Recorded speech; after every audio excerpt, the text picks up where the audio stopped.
ನೋಡಿ, ಇತ್ತೀಚೆಗೆ ನಾನು ನೋಡಿದ್ದೀನಿ, ನಮ್ಮ ಹತ್ರ ಭಾಳ ಪೇಷಂಟ್ ಬರ್ತಾರೆ. ಸರ್ ಸಿಕ್ಕಾಪಟ್ಟೆ ಬ್ಯಾಕ್ ಪೇನ್ ಸರ್.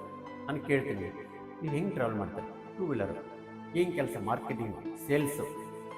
6 ಅವರು ಬೆಳಗಿಂದ ಸಾಯಂಕಾಲವರೆಗೆ ನಾಗರಬಾವಿಯಿಂದ ಎಲ್ಲಿ ನಮಗೆ ಸರ್ಜಾಪುರ ರೋಡು ಐ ಟಿ ಪಲ್ಲಿ ಟ್ರಾವೆಲ್ ಮಾಡಬೇಕು. ಆ ಥರ ನೀವು ಟೂ ವೀಲರಲ್ಲಿ ಡ್ರೈವ್ ಮಾಡಿದಾಗ ಸ್ಟ್ರೇಟ್ ಕೂತ್ಕೊಳ್ಳೋ ಸಾಧ್ಯನೇ ಇಲ್ಲ, ಬ್ಯಾಕ್ ಸಪೋರ್ಟ್ ಇರಲಿಲ್ಲ. ಮತ್ತು ರೋಡ್ಗಳು ಕೂಡ ನೀವು ಹೈ ಸ್ಪೀಡ್ ಹೋಗಲೇಬೇಕಾಗತ್ತೆ ಡಿಸ್ಟೆನ್ಸ್ ಕವರ್ ಮಾಡೋಕ್ಕೆ. ಸಡನ್ಲಿ ನಿಮಗೆ ಸರ್ಪ್ರೈಸ್ ಬರುತ್ತೆ, ಏನು ಯಾರೋ ಅಡ್ಡ ಬರ್ತಾರೆ, ಬ್ರೇಕ್ ಹಚ್ಚಿದ ತಕ್ಷಣ ಮುಂದೆ ಜರುಗ್ತೀರಾ, ಅಥವಾ ಹಂಪ್ ಬರುತ್ತೆ, ಗೊತ್ತೇ ಆಗಲ್ಲ, ಅಲ್ಲಿ ಪಟ್ಟಿ ಹಾಕಿರಲಿಲ್ಲ, ಜಂಪ್ ಆಗುತ್ತೆ. ಅವಾಗ ಸ್ಲೋಲಿ ಎಲ್ಲ ಏನಾಗುತ್ತೆ, ಪೆಲ್ವಿಕ್ ಡಿಸ್ಟಾರ್ಷನ್ ಆಗುತ್ತೆ, ರೊಟೇಷನ್ ಆಗುತ್ತೆ, ಡಿಸ್ಕ್ ಹರ್ನೇಷನ್ ಆಗುತ್ತೆ, ಡಿಸ್ಕ್ ತಳ್ಳಗಾಗುತ್ತೆ.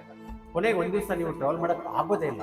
ಮುಂದೆ ಮಳೆ ಬಂದಾಗುತ್ತೆ. ಅದಕ್ಕೆ ಬೆಂಗಳೂರು ರೋಡಲ್ಲಿ ನೀರಿರೋ ಕಡೆ ಟ್ರಾವೆಲ್ ಮಾಡಬೇಡಿ, ಅಲ್ಲಿ ಏನಿದೆ ಅಂತ ಗೊತ್ತಿರಲ್ಲ. ಭಾಳ ಜನ ಪ್ರಾಣ ಕಳ್ಕೊಂಡಿದ್ದಾರೆ ಮಳೆಯಲ್ಲಿ. ಆದ್ದರಿಂದ ಟೂ ವೀಲರು ಸೇಫ್ ಅಲ್ಲ ಫಾರ್ ಬ್ಯಾಕ್ ಪೈನ್ ಸಫರೆನ್ಸ್ ಅಂತ ಹೇಳ್ಬೋದು.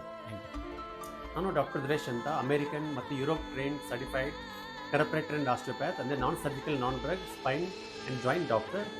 ಈ ಥರ ಭಾಳಷ್ಟು ಉಪಯೋಗಕರ ವಿಡಿಯೋಗಳನ್ನು ನೋಡಲು ದಯವಿಟ್ಟು ನಮ್ಮ ಚಾನಲ್ಗೆ ಸಬ್ಸ್ಕ್ರೈಬ್ ಆಗಿ, ಶೇರ್ ಮಾಡಿ, ಮತ್ತು ನನ್ನ ಕಾಂಟ್ಯಾಕ್ಟ್ ಮಾಡಲು ದಯವಿಟ್ಟು ಈ ನಂಬರ್ಗೆ ಕಾಲ್ ಮಾಡಿ. Thank you.